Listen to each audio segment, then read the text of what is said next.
सांगवी गावात बामण ढाबात बायाला धरलंय भूतानी अग सांगवी गावात बामण ढाबात बायाला धरलंय भूतानी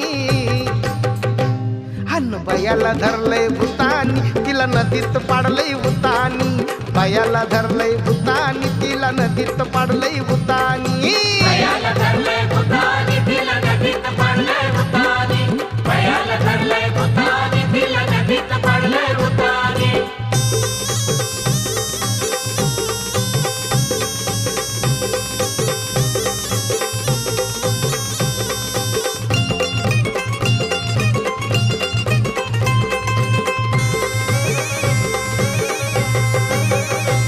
काल दुपारी आमुषाला धुन धुवाया नेलं उशाला पुन्हा ठाऊक भेली कशाला पडली कोरड तिच्या घशाला